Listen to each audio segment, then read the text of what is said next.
Olá, queridos amigos, tudo bem? Muita paz, que a paz do nosso querido Mestre esteja em nossos corações e que a espiritualidade que nos assiste nesses trabalhos de hoje, esses trabalhos que estamos fazendo na internet, o trabalho de divulgação da doutrina espírita, que essa espiritualidade amiga esteja conosco, nos inspire, nos ajude para que possamos realizar esse trabalho a contento, em um clima de alegria, fraternidade e muita paz.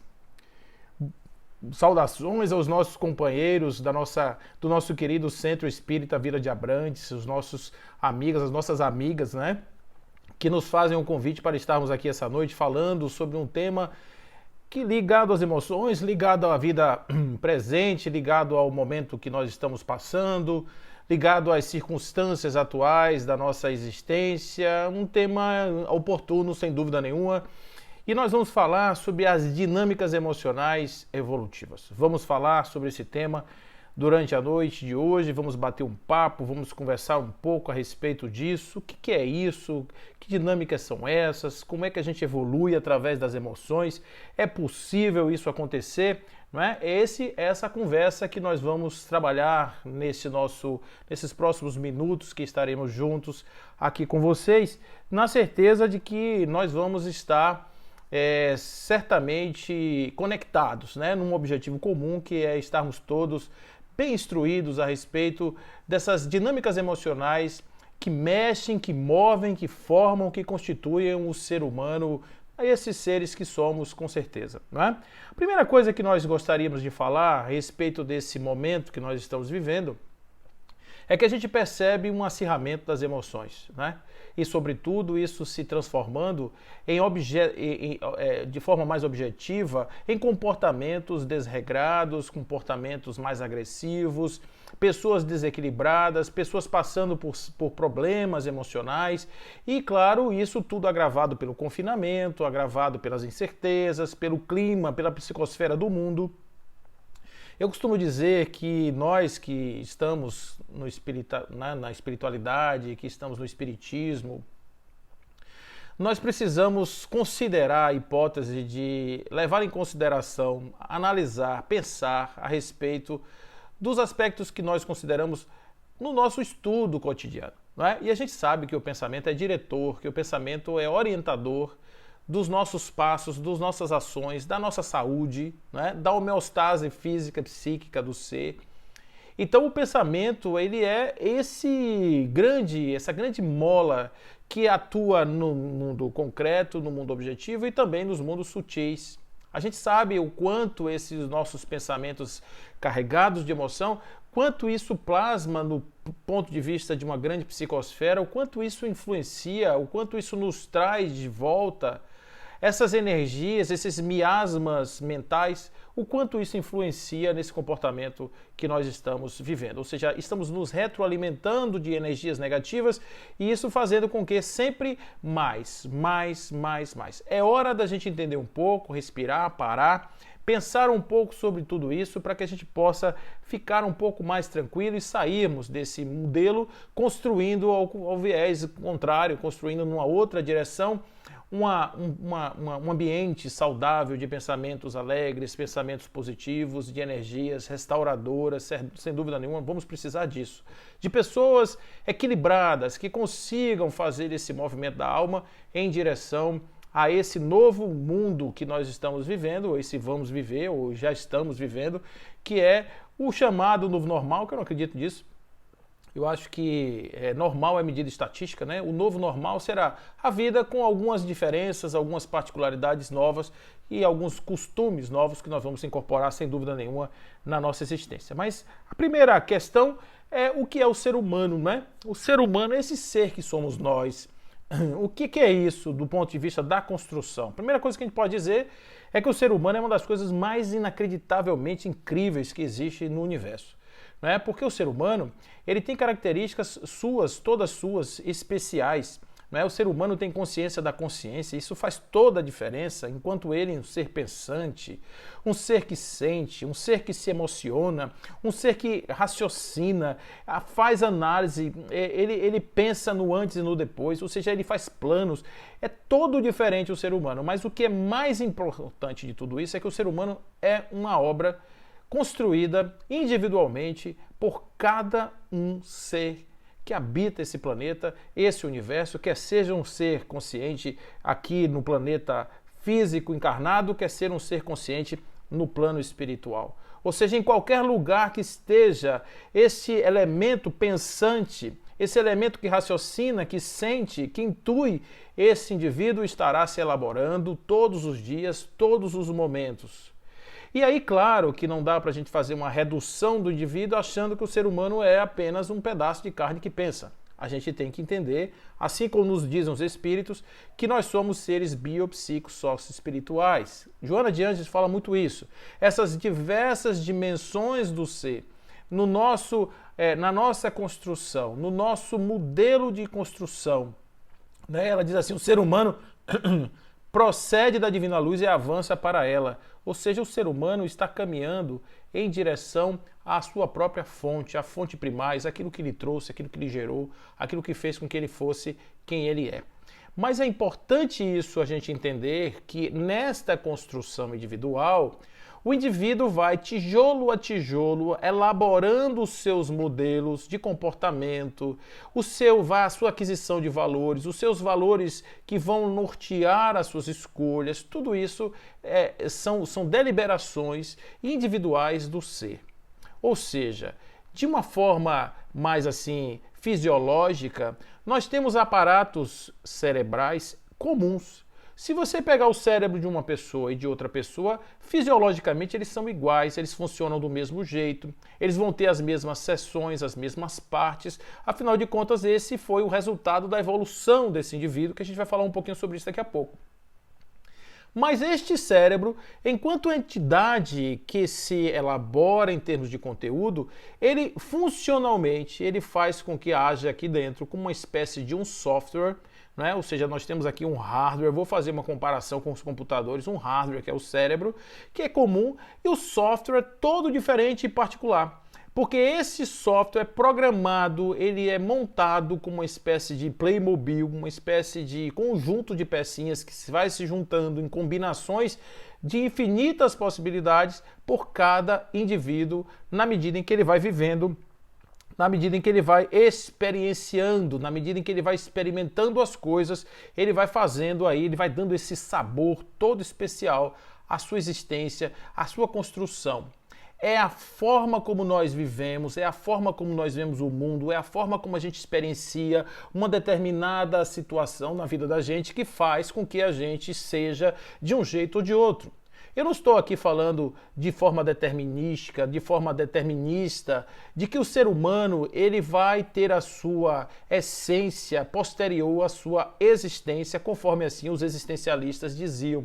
Não estou dizendo isso, eu estou dizendo que o ser humano, ele, no momento em que ele está na carne, no momento que ele está ainda na sua ignorância, no momento em que ele elabora os seus pensamentos, todas as influências que recaem sobre ele são inputs, são fenômenos que vão alterar profundamente a maneira como este cérebro vai funcionar. Porque é esse entendimento, essa dinâmica entre perceber e acumular que vai fazer com que cada um tenha o seu tempero, tenha o seu jeito, tenha a sua forma de ser. Quem tem filhos em casa sabe o que é que eu estou falando. Pessoas que são criadas na mesma casa, com a mesma mãe, com o mesmo pai, são totalmente diferentes. Existem almas diferentes e existem estruturas de representação diferentes. E é isso que faz justamente essa grande miscigenação, essa grande diferença, essa grande mistura de pessoas no planeta, essa diversidade de opinião. Então é claro que quando você tem cérebros que interagem com o mundo de uma forma diferente em alguns aspectos, é preciso que haja um elemento cultural uniformizador de alguns parâmetros para que nós possamos viver em paz e sociedade. Porque se não fossem esses elementos ordenadores, provavelmente cada um ia fazer o que quisesse, cada um ia fazer o que desse na telha e provavelmente o mundo não seria tão organizado como a gente imagina. Quando você sai na rua e que você imagina que ninguém vai te atacar, é porque você sabe que existe um sistema que coibiu pessoas que eventualmente pudessem ter vontade de te atacar. Mas eles não vão fazer isso, porque eles estão coibidos, eles estão presos a um sistema que lhes dá um engessamento comportamental, impedindo que eles façam qualquer coisa.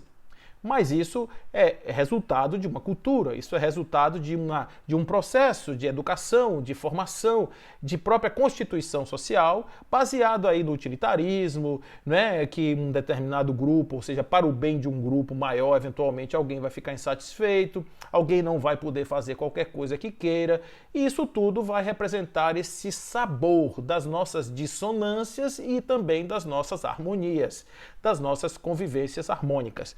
Então, é claro que quando a gente vive nesse momento, a gente tem que considerar que este software que vai ser elaborado, este modelo mental que está sendo constituído aqui, ele é resultado sim das nossas experiências que nós vivemos, daquilo que nós passamos, do meio em que estamos inseridos e de toda uma conjuntura de fatores que colaboram para a formação desse ser.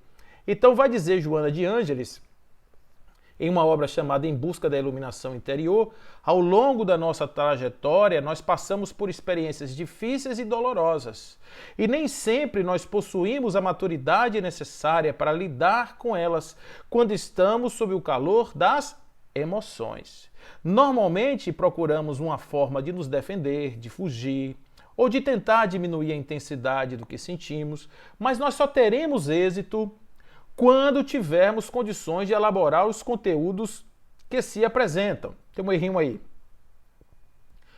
Enquanto não fizermos isso, essas experiências alimentam os nossos complexos, entendendo aí a ideia do complexo quanto conteúdos mentais, conteúdos psíquicos carregados de emoção.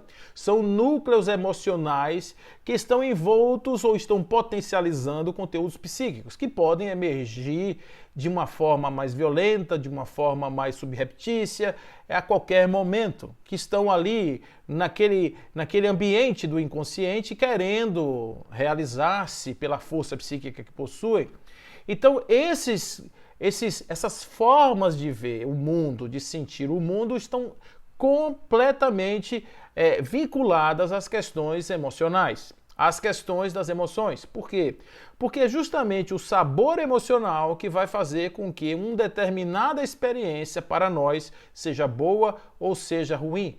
Ou vai fazer com que uma experiência seja realizada do ponto de vista de uma lembrança, do ponto de vista de uma cognição constante, de uma memória, de uma formação de um campo de memória, ou simplesmente obliterada, escondida lá no fundo do inconsciente por conta da imensa dor que ela nos trouxe. Então, um exemplo, né? Um exemplo que é dado corriqueiramente. Imagine que uma pessoa ele prepara uma manifestação de amor a alguém que lhe é muito caro, que lhe é muito querido, né? Uma mãe, um pai, uma namorada, um namorado, enfim, uma pessoa que ela imaginou que com aquela ação ela ia causar mesmo, né? Ia fazer aquele arraso no coração daquela pessoa, porque ela ama aquela pessoa e gostaria de agradá-la de alguma forma, etc.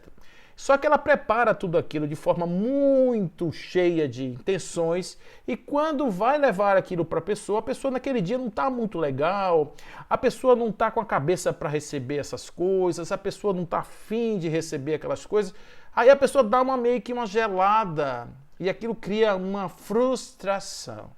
Essa frustração pode, a depender do sujeito, causar um embotamento emocional para futuras manifestações amorosas. Observe, a única coisa que ele podia fazer era entender que a pessoa não está no seu tempo, etc. Esse é o esperado, lógico. Porém, não é assim que funciona o processo. A emoção, a depender da carência, a depender da fragilidade, a depender de como esse indivíduo estava naquele momento, ele pode criar um modelo restritivo para manifestações emocionais de cunho amoroso. E com isso, ele consequentemente vai se tornar uma pessoa agora no futuro um pouco mais fria do que ele poderia ser. É apenas uma experiência que foi internalizada da forma que ele quis, baseado no seu tempo, baseado no seu modelo. E, via de regra, somos assim. A gente não foge muito dessa situação, dessa matemática, da formação de um modelo mental. de uma relação entre causa e efeito. A gente não foge muito disso quando estamos vivendo as nossas relações humanas, as nossas vidas cotidianas. Nós estamos dioturnamente processando inputs, quer botando na memória, quer operacionalizando do ponto de vista de uma integração mais profunda, ou simplesmente esquecendo, ou pior ainda, colocando escondido lá embaixo num baú dos nossos segredos mal resolvidos, dos nossos segredos não revelados, ou dos nossos segredos escondidos, muito escondidos até da gente mesmo, e com isso, lá na frente, a gente vai precisar prestar contas à nossa consciência, fazendo um mergulho justamente nesse lugar aonde esse lodo pantanoso escondeu aquilo que era uma experiência simplesmente que a gente tinha. Considerando aí um ser biossocio-psíquico espiritual, que esses inputs podem ser da sociedade, pode ser de origem fisiológica, né? Ele pode ter qualquer problema no sentido de processamento das suas percepções sensoriais, e pode ser também do ponto de vista espiritual, por que não? Ele traz heranças de vidas passadas, ele traz mágoas, ele traz coisas não resolvidas, o seu inconsciente espiritual, o seu inconsciente coletivo, a sua parcela do inconsciente coletivo que lhe traz lembranças amargas do seu processo de vidas passadas, isso daí vai realmente representar para ele algo que seja um estímulo negativo no enfrentamento das questões da vida. Então é por esse motivo que nós temos que considerar o ser como um todo na sua análise. Nem tudo é problema de vida passada, nem tudo é problema de vida presente, nem tudo é sociedade, por isso você não pode afirmar que o homem é um produto do meio. O meio é influência no sujeito, sem dúvida, o meio influencia, o espírito influencia, o psiquismo influencia, o biológico influencia, tudo isso influencia.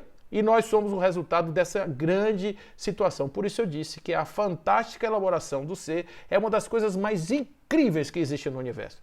Porque pode dar um resultado maravilhoso, mas também pode dar um resultado que vai causar um pouco de trabalho para aquele que tem que carregar essas pedras mentais no seu modelo existencial. Mas quem explicou isso bem para a gente foi o doutor Paul MacLean, quando ele falou a respeito do modelo trino, né? Do modelo trino, que seria aquele cérebro que evoluiu a partir de um modelo mais primitivo. Então, o modelo primitivo começa a partir do ponto, da porção que ele chama de reptiliano, onde nós estávamos ali com as nossas reações, os nossos instintos, as coisas mais primitivas. Aquilo que um animal, de forma mais assim objetiva, de forma mais imediata, ele também processa sem nenhum problema. Posteriormente, nos mamíferos, sobretudo, foi adquirida aí uma nova camada que envolve, quase que envolve esse sistema primitivo, que é o chamado sistema límbico. A partir do sistema límbico foi possível valorar uma experiência. É aí que entram realmente as emoções, os sentimentos começam a aparecer aí. Por quê? Porque a experiência agora ela não é somente uma relação binária de fazer ou não fazer, como no caso dos instintos mais primários. É um caso de fazer se naquele momento aquilo é conveniente ou não, ou experimentar uma coisa muitas vezes que pode ser não comum para as outras seres daquela espécie, para os outros seres daquela espécie, mas que para esse especificamente, naquele momento em que ele experienciou, foi uma experiência boa. Então ele valorou positivamente essa experiência. E com isso ele começou a ter seleção, e selecionando seus hábitos, selecionando as suas coisas que ele ia fazer, baseado nesse critério de que isso aqui é bom, isso aqui não é, ele foi criando um modelo existencial mais sofisticado, baseado nesses pesos emocionais das suas ideias e das suas percepções. Posteriormente, aí nós estamos falando em torno de aí por volta de 65 a 80 mil anos, passados para trás, nós temos aí a formação desse novo modelo que é o neocórtex. É onde nós começamos a entender o cérebro como uma máquina que processa tudo isso. Mas não vamos esquecer que o processo cognitivo elaborado pelo cérebro, que algumas pessoas fazem muita comparação com computadores, ele não exatamente está nessa mesma relação por conta justamente de que as contas que um cérebro faz, aí olhando as contas entre muitas aspas, essas contas que o cérebro faz estão profundamente inundadas das energias emocionais. A parte cognitiva, sem uma estabilidade emocional, ela não funciona direito. Observe que quando você está de tampão quente, quando você está meio chateado, você não consegue pensar direito. Você não tem condição de pensar direito porque as emoções elas vão quase que lhe sequestrando. Essa palavra foi que o Dr. Daniel Goleman usou quando escreveu seu livro Inteligência Emocional, que ele fala justamente desse modelo, aonde o sequestro, que a gente vai falar um pouco sobre ele aqui na frente. Então, só para entender que o modelo evolutivo do indivíduo, ele vai trazendo desde o primitivo ato até uma elaboração sentimental, para chegar então no modelo cognitivo. A cognição passa então, portanto, nesse modelo emocional, e ela vai ser de alguma forma o resultado de alguma valoração, de alguma paixão, de alguma tendência, de alguma escolha, de algo que o sujeito no passado ele acumulou, formou, e aquele resultado final ali vai ser o grande, vamos dizer assim, o ápice desse conjunto, dessa elaboração que ele fez em si mesmo. Mas é importante, de novo, dizer que sem emoção nós não conseguimos estar no mundo da razão. Nós não conseguimos atuar no mundo de forma mais efetiva, por isso muitos jovens hoje estão padecendo do mundo real, não estão conseguindo viver o mundo real, porque o mundo real ele tem as suas particularidades, ele é o mundo das percepções, ele é o mundo dos choques, das captações dos choques, das frustrações, não é? Ele é o mundo dos antagonismos. Então, quando o indivíduo vai para o mundo real e esse mundo real lhe traz experiências que calam fundo nas suas emoções e nas suas fragilidades emocionais, o indivíduo simplesmente ele resolve tomar aquela atitude corajosa de desistir. Desistir não quer dizer somente tirar a própria vida. Desistir pode ser, por exemplo, voltar ou ficar na casa dos pais, não querer ter um trabalho, não querer ter uma responsabilidade, não ter nenhuma resiliência emocional, ou seja, tudo que você faz melindra, coloca a pessoa no estado do porco-espinho. Aquilo ali, tá certo? É resultado muito claro de um processo emocional mal elaborado. Porque nós, apesar de tudo, precisamos entender que os seres humanos não são sadios quando são frustrados na expectativa de realizar-se a partir das suas colisões negativas, ou das suas experiências negativas. Dizendo de outra forma, nós precisamos nos frustrar mesmo. Nós temos essa expectativa. A frustração é uma maneira que a natureza encontrou de dizer não é isso. E a pessoa recebe uma carga tão grande de uma expectativa não realizada que ele simplesmente entende que aquilo não é daquele jeito. Né? Então não é uma brincadeira, é uma coisa séria, mas não pode ser um elemento que impede a pessoa de se mover no mundo. Porque uma pessoa pode tirar a própria vida, o que seria um grande desperdício, porque a vida é algo maravilhoso que não pode, em hipótese nenhuma, ser colocado em xeque. Mas ele, ao mesmo tempo, ele entendendo a experiência grandiosa que ele pode ter com um processo de uma frustração, ele pode sair dessa experiência muito mais forte. E à medida em que ele vai experimentando a sua superação desse modelo, ele vai se tornando mais e mais e mais bem elaborado em termos de ser estabilizado psicamente. A grande busca do homem está justamente nesse encontro que ele tem consigo mesmo, a partir do momento em que ele tem coragem de assumir-se enquanto um ser imperfeito, que sofre, que eventualmente tem as suas ilusões e que vai para o mundo para aprender como é que funciona o mundo. Não é como ele gostaria que fosse, não é o sonho da criança, não é a imagem de um ser mítico. O mundo é o jeito que o mundo é. Errado, certo, torto, do jeito que quiser, o mundo é assim. Então a gente tem que entender que é o seguinte, apesar do mundo, eu tenho uma missão minha, pessoal, evolutiva. E eu não posso simplesmente abandonar a minha missão evolutiva porque o mundo está errado. Seria a mesma coisa de chegar, nascer e chegar para o mundo e perguntar, você permite que eu viva? A primeira resposta a essa pergunta foi dada quando o indivíduo saiu biologicamente apto da barriga da mãe. No momento que isso aconteceu, a resposta foi dada. A vida pede que você viva. O mundo não tem o poder de impedir você de viver. Você pode sofrer, você pode passar pelos perrengues maiores do mundo, mas o mundo não tem o poder de impedir a sua força de dizer: eu quero viver. Eu preciso viver. Mas para você tomar essa atitude é preciso que você esteja emocionalmente maduro ou emocionalmente estabilizado. Porque se não for assim, dificilmente o indivíduo vai conseguir realmente superar ou suplantar as suas adversidades.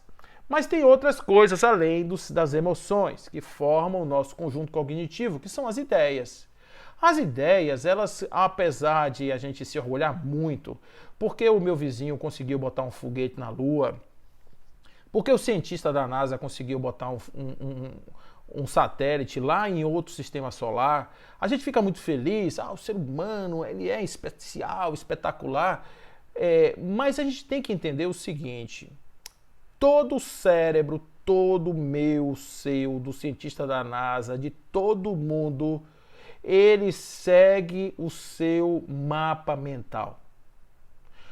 Seria uma coisa fisiologicamente incompatível, incoerente, se o indivíduo tivesse um modelo mental, se tivesse uma construção mental e ele agisse de uma forma completamente diferente.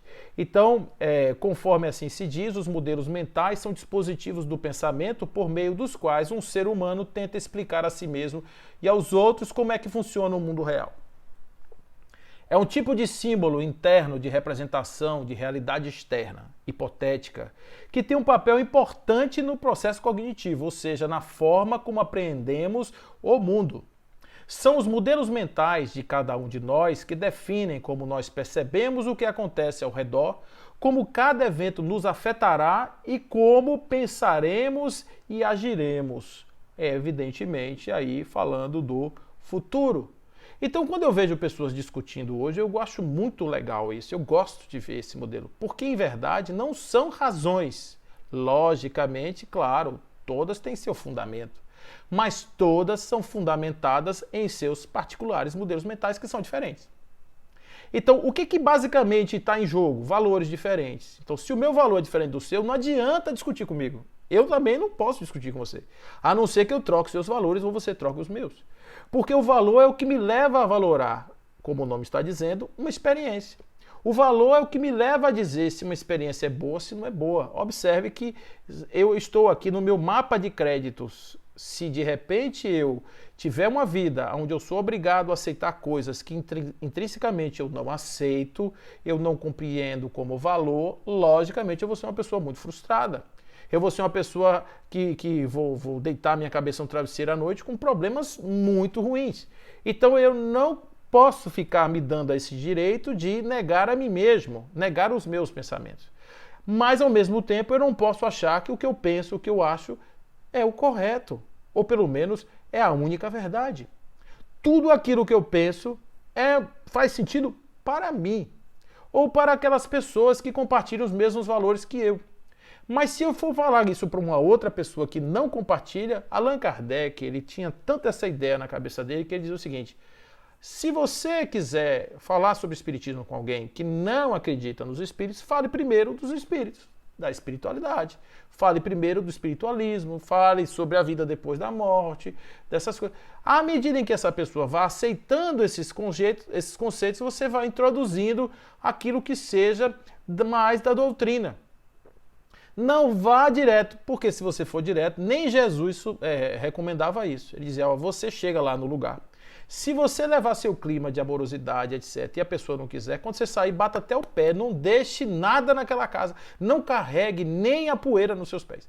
Porque as energias que estão ali, elas podem lhe contaminar de tal forma que lá na frente você vai se prejudicar. Então, isso vale desde 2000 anos atrás até hoje. Então eu vejo as pessoas batendo boca, discutindo. Na verdade, gente, na boa, assim, seriamente, nós estamos criando uma forma de colocar para fora as nossas emoções violentas, transformadas de uma forma possível, socialmente aceita, A gente fica esperando que o outro nos provoque para a gente botar para fora a ira que está guardada aqui, aquele sentimento contido, aquela coisa daquela pulsão contida. E a gente diz, não, eu sou intelectual, estou pensando... É uma pessoa que cognitivamente é muito bem aquinhoado, que mentalmente está muito bem preparado do ponto de vista de conhecimento, mas numa área específica daquilo, que é a cognição rasa, que é a coisa mais lógica, cartesiana, tudo bem. Mas o ser humano é amplo, o ser humano é mais do que isso. Quantas e quantas vezes um indivíduo que é todo pacificado nas suas... ele perde a cabeça. Quantas vezes acontece isso? De você ser surpreendido por alguém que de repente tem ali aquela coisa, e de repente ele perdeu a cabeça. E nós vamos aqui agora justamente falar sobre o porquê isso acontece. E quem é responsável por isso são as nossas emoções. A gente já falou bastante sobre ela. As nossas emoções, como o nome está dizendo, nosso sangue em ação, né? Poderíamos pegar essa ponga aí, emoção, nós poderíamos dizer que nosso movimento de vida é ação, emoção é ação. Ação mesmo, ação nossa, que pode ser desde um descontrole, como um míssil descontrolado, ou até mesmo aquela coisa que faz com que eu suba um monte, eu escale uma montanha enorme, que eu construa faça uma construção, que eu me dedique a uma causa.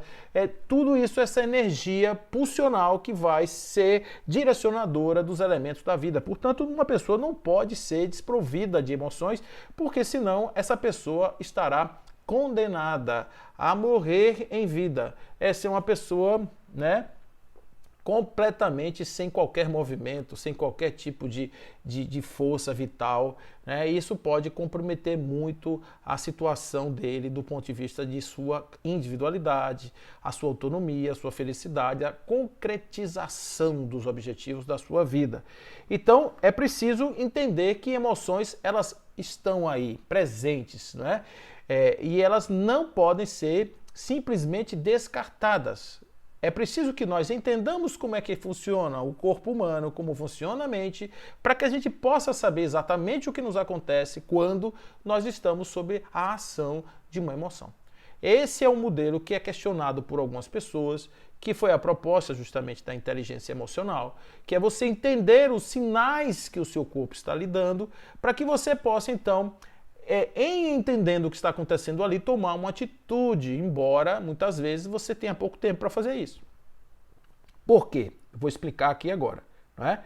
Pelo seguinte, imagine que tudo começa a partir de um estímulo. Está aqui a setinha aqui do estímulo, né? Então tudo começa pelo estímulo. Esse estímulo, ele pode vir pela visão, ele pode vir pela audição, ele pode vir pelo olfato, ele pode vir de qualquer um dos nossos sentidos, até mesmo do tato. Então, no momento em que esse impulso chega, essa informação chega, ela precisa ser traduzida. Olha como a natureza é maravilhosa. É muito importante que a natureza faça isso de uma forma rápida, eficiente, porque se nós não tivéssemos essa rapidez, a cobra já teria engolido o ser humano, né? O urso já teria passado por cima, a gente não teria tempo de reação muitas vezes porque a coisa é muito rápida. Basta ver quem tem medo de barata, de cobra, dessas coisas. Se vier passando e ver um bicho desse, o pulo que dá é imediato, não pensa, não raciocina. Quando a pessoa menos espera, já está em cima do telhado, em cima do muro, já quebrou um vidro, já atravessou a parede até, se for o caso, se essa pessoa tiver muita força. Então, olha só o que acontece. Essa informação, ela chega numa área chamada o tálamo, aonde nesse momento você vai ter aí uma espécie de uma percepção, é uma pseudocognição, que vai interpretar aquele estímulo como sendo, olha, isso aqui é alguma coisa que merece o nosso cuidado, e ele manda isso para a amígdala.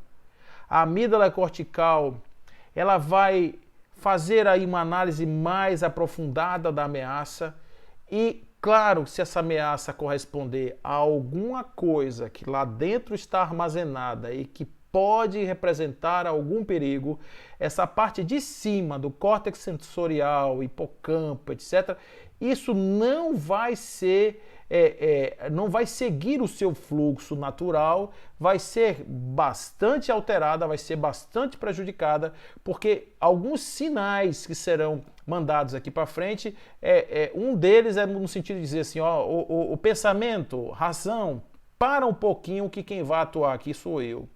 Então, nesse momento aí, começa a agir um sistema neuroquímico, um sistema endócrino que vai produzir substâncias que vão mudar o dinamismo do corpo, a sua forma de estar, a sua homeostase vai ser alterada para que ele possa tomar atitude de luta ou de fuga. O que vai acontecer aqui? O coração aumenta o batimento, a circulação é periférica, boca seca, o intestino normalmente ele procura evacuar para poder não gastar energia, se tiver alguma coisa, ele faz tudo para liberar a energia do corpo, por isso que existe processos, né, de micção, né? Quando o indivíduo de repente está sob uma pressão de medo, o organismo joga para fora tudo aquilo que de repente pode comprometer as suas energias e toda a energia é focada na proteção da integridade do ser.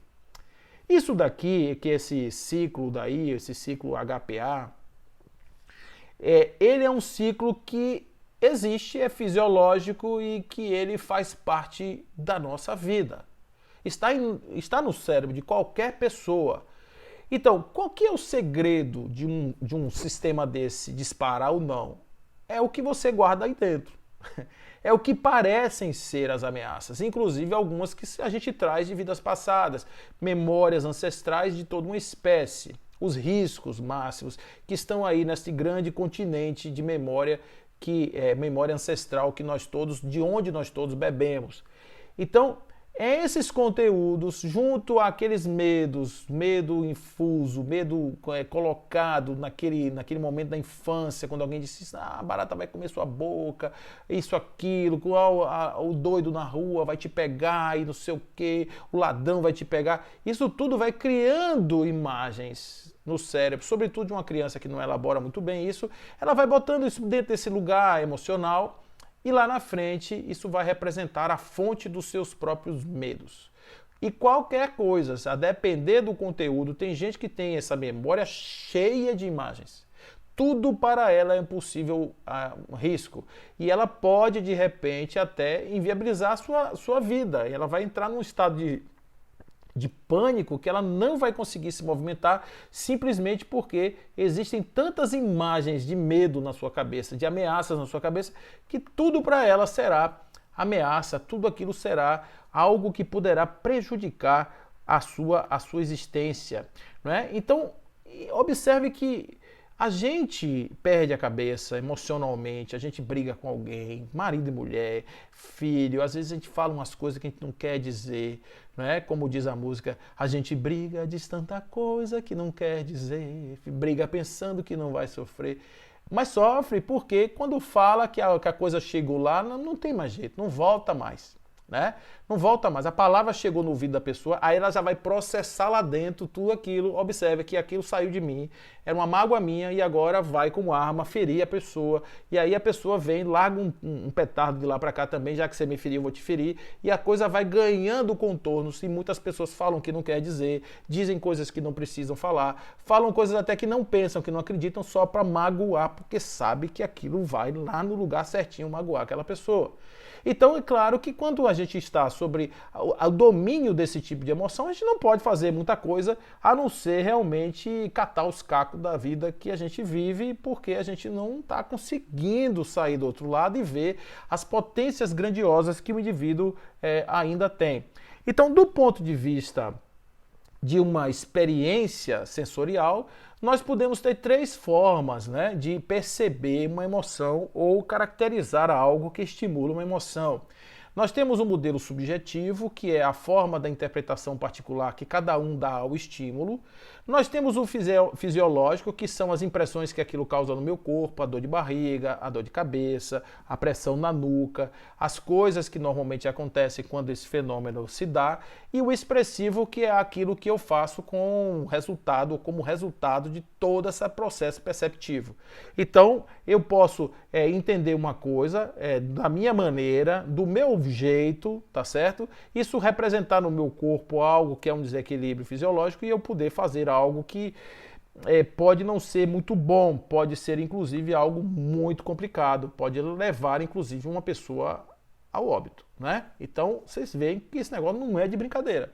A gente tem que entender isso, porque se a gente achar que você vai fazer que nem o Hulk, que vai fazer meditação e você vai controlar os conteúdos inconscientes sem dar uma olhada lá dentro e ver por que essas coisas foram parar nesse quartinho escuro da sua alma, não vai dar muito certo não, viu? Porque numa hora que o Hulk, o David Banner for pego, sabe, na feridinha, ele vira o Hulk. Aí não dá, aí a meditação foi toda para o espaço, aí aquela proposta espiritual foi toda para o espaço, porque não existe, a natureza não dá saltos e a gente não pode achar que a gente vai fazer isso assim de uma hora para outra sem o parto dorido, né? Sem a experiência evolutiva que está aí nos esperando justamente por esses embates. O que é paradoxal, o que é ruim de viver, o que é uma experiência difícil, ela é muito, mas muito, muito, muito importante para o meu processo de elaboração, o meu processo de amadurecimento, o meu processo de fortalecimento, de autoconhecimento, que é a estrada através da qual eu vou caminhar para que essas emoções elas sejam apenas direcionadoras das minhas ações em nome do bem, da verdade, da paz e do amor. Então, enquanto elas forem me jogando para baixo, eu não consigo subir, eu só fico enterrado na terra, eu fico ali no telúrico. Aí a gente vai ver os relatos espirituais daqueles espíritos que ficam obsidiando o outro, porque a raiva, você me traiu, você fez isso, você fez aquilo, você naquele momento foi desse jeito, daquela forma, e isso vai criando em nós motivos para que a gente carregue essas pedras e fique aqui, se arrastando no lamaçal da terra, quando nos aguarda a luz grandiosa, luminosa da conquista do eu, da conquista do ser, a exploração máxima das potências humanas, da alma humana, que estão aí ávidas por nós, esperando que a gente simplesmente abra os braços e aceite o nosso caminho evolutivo, que é iluminado, luz total para frente. Né? Esse modelo que estamos aqui vivendo, esse experienciando dos embates e tentar ter razão e ficar porque o meu é melhor que eu sei, porque eu sou isso, gente, olha, o túmulo resolve isso, dá uma zerada nessas questões, tá certo? E como o túmulo é destino de todos, é melhor a gente logo assumir essa ideia. Né? O túmulo não é para outro, o túmulo é para todo mundo, então como é para todo mundo e ele zera tudo, ou seja, aquele que sai lá depois pode até ser um espírito que vai vestir uma camisa verde, outra vermelha, outra azul, outra amarela, não importa, é mente. Porque a razão concreta, objetiva para aquela disputa acabou, não tem mais agora só na próxima existência, de outra forma. Aí o indivíduo volta e faz tudo de novo porque a gente gosta desse processo. A gente ainda, os atratores da sombra são muito poderosos em nós. Então o que nós temos que fazer? De certa forma, nós precisamos caminhar em direção a nós mesmos. Então Leon Denis vai dizer numa obra belíssima chamada O Grande Enigma, ele diz assim: homens, aprendei a imergir em vós mesmos, a mergulhar no fundo, a esquadrinhar os mais íntimos recônditos do vosso ser. Interrogai-vos no silêncio e no retiro, e aprendereis a reconhecer-vos, a conhecer o poder escondido em vós. Então, não há como saber isso, não há como ter esta possibilidade de conhecimento, de sapiência, de saber, sem a experienciação do viver o si mesmo. Que muitas vezes não é legal. Por quê? Porque o si mesmo ele ainda está carente de iluminação, ele ainda é uma casinha miúda, apertada, úmida, cheia de goteira, com a janela lá batendo com o vento, não é um lugar legal para ficar. Então a pessoa prefere ficar do lado de fora. Mas se a gente não assumir essa casinha pequenininha e começar a fazer os puxadinhos e consertar a janela e consertar o telhado e ir melhorando ela, a gente nunca vai ter uma casa decente para morar.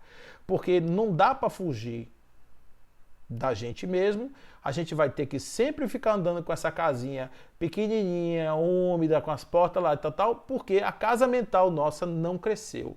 A gente, ao invés de vir fazer nossa reforma da casa, a gente foi viver, às vezes, reformar a casa do outro.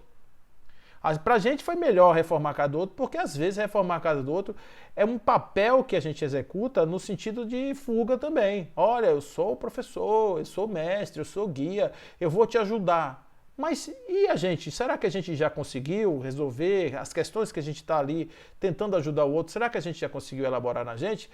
São essas questões que a gente tem que pensar de vez em quando. Porque nós precisamos dar conta desse modelo todo, porque se não sairmos dessa sombra, se não sairmos desse mundo ilusório e dolorido, a gente não consegue caminhar em direção a essa luz. Uma metáfora muito interessante com relação a esse modelo é a nossa querida borboleta, a gente sabe disso.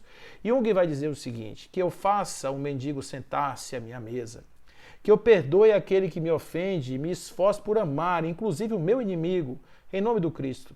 Tudo isso, naturalmente, não deixa de ser uma grande virtude. O que eu faço ao menor dos meus irmãos é ao próprio Cristo que eu faço. Mas o que acontecerá se eu descubro porventura que o menor, que o mais miserável de todos, o mais pobre dos mendigos, o mais insolente dos meus caluniadores, o meu inimigo, reside dentro de mim, ele reside em mim, sou eu mesmo, e precisa da esmola da minha bondade, e que eu mesmo sou o inimigo que é necessário amar? O que será se eu descobrir isso? Eu faço pelo outro, mas o quanto eu estou fazendo realmente para tentar encontrar dentro de mim este ser com tantas demandas existenciais? A gente não pensa nisso, gente, porque, olha, entrar na casa mental para futucar esse lugar aí é um processo que exige coragem e maturidade. Então, quando a gente falou da resiliência, a resiliência é um instrumento muito importante. Porque o sujeito eventualmente vai se frustrar. Ele vai ter alguns dissabores. Ele vai eventualmente ter algumas coisas com ele mesmo. Mas ele precisa, como um bambu, retornar ao seu eixo. Porque ele precisa continuar caminhando e perseverando com abnegação e devotamento, como vai nos dizer Allan Kardec, abnegação e devotamento em direção ao seu objetivo maior, que é alcançar a sua luz interior, alcançar o seu processo iluminador. Aquilo que vai lhe dar a sua luz, aquilo que vai fazer com que ele se transforme à luz do mundo. Então é importantíssimo que a gente não desista, mesmo que encaremos ali na frente uma pedreira, como Jesus dizia. Se você tiver fé do tamanho de um caroço de mostarda, você diz assim, ó, essa montanha saia da minha frente. É como os Espíritos vão nos ajudar a interpretar isso nas chaves do Evangelho, dizendo, esta montanha são os nossos modelos, que são muito grandes para nós, modelos intransponíveis, mas com a fé de que nós temos um futuro glorioso, que nós temos um alvorecer grandioso, nós vamos enfrentar porque nós conseguimos. Fomos nós quem colocamos. Se nós tivermos força para colocar pedra por pedra dessa grande construção, por que nós não podemos tirar pedra por pedra? Se todos esses aparatos, de um modo geral, foram colocados por nós. Se é que veio de uma outra existência, de uma memória ancestral coletiva, fui eu que aceitei. De alguma forma eu aceitei, de uma forma eu botei para dentro. Quem botou isso lá fui eu. Então, se eu coloquei, de alguma maneira, se eu captei, se eu estava na sintonia e trouxe isso para mim, se isso aconteceu, eu também posso tirar. Né? Então, é algo que eu tenho que ter paciência, eu tenho que ter amor próprio, eu tenho que ter uma série de coisas que vão me permitir fazer isso. Agora, o mais importante é compreender que se eu tomar essa decisão, nada me impede de fazer. Nada, nem ninguém. Eu tenho uma capacidade, é preciso entender isso. Eu tenho uma capacidade de fazer. Eu só não sei fazer. Eu só não consegui ainda. Mas é importante perceber que a capacidade existe, A maneira de fazer é desconhecida, mas ela continuará sendo desconhecida se eu não for em busca dela. Se eu não buscar essa forma de fazer, ela vai continuar guardada no armário. E eu não vou achar. Mas se eu rodar a casa toda, se eu subir, descer, for para cima, para baixo, procurar na vizinhança, eu vou achar. E quando eu achar, é meu recurso. E esse meu recurso vai me permitir fazer aquilo que eu posso fazer, que com certeza eu haverei de fazer. Então, quando eu digo a mim mesmo, não posso sentir isto, simplesmente estou desprezando a oportunidade de me auto-investigar, de saber qual é e quais são as mensagens profundas da vida mental. Os sentimentos são guias infalíveis da alma na sua busca de ascensão e liberdade. O auto-amor consiste na arte de aprender a escutá-los e estudar a linguagem do coração, Então, há que vir os escândalos, porque se eles não vierem, nós não vamos saber o que está aqui dentro. Como é que eu sei que eu tenho um conteúdo que ainda não está legal? Quando eu começo a sentir algo que me incomoda na presença de outra pessoa, por exemplo. Eu tenho o hábito de fazer isso, de sentir-me mal na presença de outro. Por que essa pessoa me incomoda? Por que o jeito dela ser me incomoda? Por que essa coisa me incomoda? Porque simplesmente dentro de mim existe uma sombra, provavelmente um lado sombrio, que está sinalizando algo naquela linha que eu preciso observar, que eu preciso ver, que eu preciso trabalhar, que eu preciso atuar no sentido de encontrar uma forma de elaborar isso melhor para que isso não me doa tanto, para que isso não me incomode tanto, para que isso não me traga os dissabores que estão aqui agora me trazendo. Então, quando eu começo a elaborar isso, quando eu começo a processar isso de uma forma melhor, eis aí a minha libertação, né? Então, as práticas emocionais evolutivas começam quando eu começo a estudar as emoções, eu começo a ver as emoções e ver aonde as emoções estão querendo me levar. Eu vejo onde as emoções estão querendo me tirar do meu lugar, estão querendo me botar em outro lugar. Eu vejo, entendo por que as coisas estão acontecendo, eu começo a estudar esse processo. Eu não sou tão inteligente? Eu não boto foguete na lua? Então eu posso entender isso. Por que a minha emoção está me colocando naquele ponto? Por que eu cheguei naquele lugar? E o que foi que me levou a isso? Né? E claro, eu vou precisar de ajuda, eu vou precisar de pessoas que me orientem, eu vou precisar de uma série de recursos que eu tenho na sociedade, no mundo, mas o mais importante de tudo é que eu tenha a vontade sincera de fazer esse empreendimento, construir a mim mesmo. Fazer esse movimento em direção à minha alma, ao meu interior, para que eu possa então introjetar, eu possa captar todas aquelas coisas que vão me ajudar a montar uma ideia menos iludida a respeito de mim mesmo, uma ideia mais real a respeito do mundo, mesmo que ainda seja subjetivo, mas uma ideia mais real a respeito do mundo e, consequentemente, uma forma mais sadia, mais eficaz de estar no mundo, de viver o mundo. Então, escutar os sentimentos não significa adotá-los prontamente, mas aceitá-los em nossa intimidade e criá-los em uma relação amigável com todos eles. Não existe um só sentimento que não tenha importância no processo de crescimento pessoal. Então, por isso é que não dá para ignorar, não dá para obliterar, não dá para dizer não penso, não penso, não penso. Não, pensa, pensou, não tem jeito, já pensou. Eu posso até não ficar com esse pensamento, porque ficar com o pensamento é uma opção minha. O pensamento chegou, eu posso deixar ele embora, porque ele passa. Pensamento é que nem um ônibus, passa no ponto. Você só pega aquilo que te interessa. Você só pega o pensamento que vai te levar para o lugar que você quer. O lugar que te interessa é aquele lugar que pode ser o lugar para baixo, porque pode ser um sentimento que reforça um sentimento de menos-valia, uma percepção de menos-valia, ou pode ser um sentimento que me leva para cima. Então, vai depender da intenção. Se você quiser realmente ir para cima, provavelmente você vai escolher mais pensamentos que vão te levar para lá.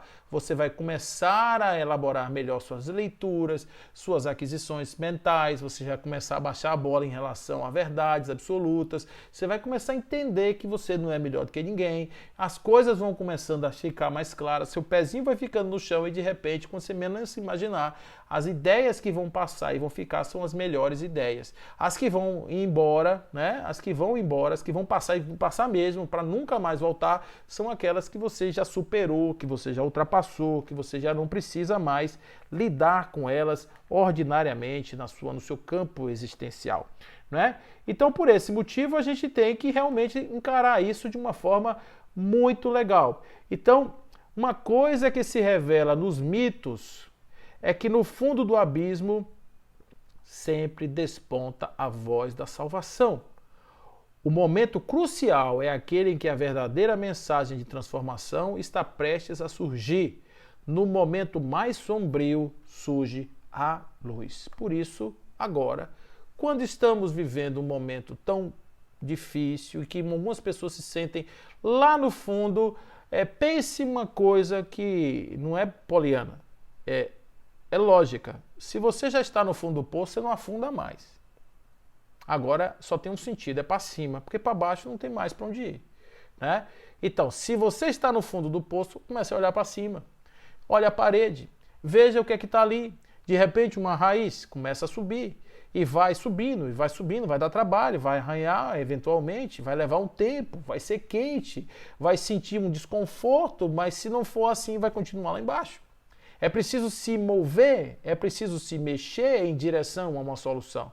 Então, normalmente acontece que quando a gente está lá embaixo, a gente começa a ressurgir. Eu costumo dizer que muitas vezes a vida faz coisas incríveis com as pessoas, para que as pessoas entendam os códigos da existência. Então, quando a gente está indo num caminho muito errado, cheio de penduricalhos que a gente acumulou achando que aquilo ali estava legal, que era desse jeito, etc., companhia limitada. E de repente, na trajetória, no meio do caminho, a gente compreende que aquilo não vai levar a nada, a própria vida se encarrega de tirar aqueles apetrechos nossos e nos dá a possibilidade de um recomeço. Eu faço a seguinte ponderação. Quando um sujeito tem responsabilidades, ele está ali trabalhando, etc., igual o sujeito diz assim, rapaz, mude de vida, faça outra coisa, ele vai dizer, não, eu tenho responsabilidade, estou aqui, meu trabalho, etc., com bem limitado. Mas imagine o infortúnio, que ele perdeu tudo, ficou sem nada, não ficou mais fácil escolher, ele agora pode escolher. Então, às vezes, ele perde tudo para poder recuperar a chance de começar a viver de uma outra forma. Pode parecer absurdo, mas isso é uma lógica que faz parte da nossa vida e a gente entende a vida da forma lógica, porque a vida não faz... a experiência da vida não é armengue, não é uma coisa que vai juntando peça, não, tudo faz sentido, tudo é para construção, tudo é motivo de reflexão, de pensamento, que a gente vai começando a pensar, juntar aqui e ali, quando a gente pensa que não, a coisa acontece e a gente sai do outro lado muito bem, né? A gente consegue superar isso de uma forma muito positiva. Então, rompendo pouco a pouco as couraças que lhe obstaculizam alcançar a meta, desvestindo-se dos equipamentos grosseiros que são heranças das experiências iluminativas, por cujo trânsito se movimentou, investe os melhores recursos quando alcança o nível de consciência lúcida para fazer brilhar a luz. Joana de Ângeles, Jesus e o Evangelho à luz da psicologia profunda, na página 153. Então, observe, olha aí o que Joana está dizendo, né? É esse momento da gente ir para a luz, a gente ir para esse momento iluminado, esse lugar maravilhoso que todos precisamos ir, todos precisamos alcançar, chegar lá. Isso vai ser uma questão de tempo e também, claro, de determinação. O tempo pode ser curto, médio, longo, muito longo, vai depender do quanto tempo eu ainda quero ficar com a cabeça baixa, dando cabeçada no mundo, entendendo que eu posso ler a mim mesmo, entender a mim mesmo, e o meu verdadeiro ato de liberdade só terá quando eu tiver a coragem de ir lá dentro libertar aquilo que me prende, aquilo que me acorrenta, aquilo que impede que os meus passos sejam dados na direção iluminada. O universo é justiça e amor, vai dizer Leon Denis no Problema do Ser, no Destino e da Dor. Na espiral infinita das ascensões, a soma dos sofrimentos, divina alquimia, converte-se lá em cima em ondas de luz e torrentes de felicidade. Então, é Leon Denis nos trazendo aí a possibilidade desse lugar, esse lugar que é nosso, esse lugar que nós todos podemos ir, com certeza nós vamos. Não se desesperem no que está acontecendo agora, aproveitem a chuva que cai e Dê uma molhada na roupa, lava a roupa. Ou de repente pega a vassoura e limpa o oitão da casa, que antes a água não permitia, a chuva chegou. Vamos trabalhar na diversidade das emoções e vamos permitir que elas trabalhem a favor do nosso desenvolvimento e nosso despertamento. O diamante só acontece depois de muita força. Quando o carvão está lá embaixo, sob a pressão absurda, ele começa a dar um brilho especial e de repente torna-se aquela joia maravilhosa. A ostra, ela só consegue produzir aquela pérola maravilhosa quando a sua estrutura interna é agredida de alguma maneira e ele começa então a produzir aquela substância que faz com que haja a pérola maravilhosa, e tudo isso vai acontecer sempre por um estímulo e uma resposta, mas esse estímulo, essa resposta não pode ser algo desencontrado. Que os estímulos que nós estamos recebendo da vida sejam aqueles que nos tragam sempre respostas iluminativas e crescentes em direção ao alto, em direção a Deus, a nossa luz e ao nosso entendimento maior. Por isso, nesse momento, rogo ao Pai Celestial que nos traga, nesse instante que estamos vivendo, a inspiração para que nós possamos entender os códigos da vida, a fisiologia do corpo, a multiplicidade, a variada espécie de estímulos que nos empurram para a frente e assim sendo, processando com valores nobres que o Cristo nos traz, que a doutrina espírita nos apresenta, nós possamos continuar firmes caminhando em direção à nossa vida, à ascensão direta ao colo do Pai Celestial. Fiquem com Deus e que assim seja, meus irmãos.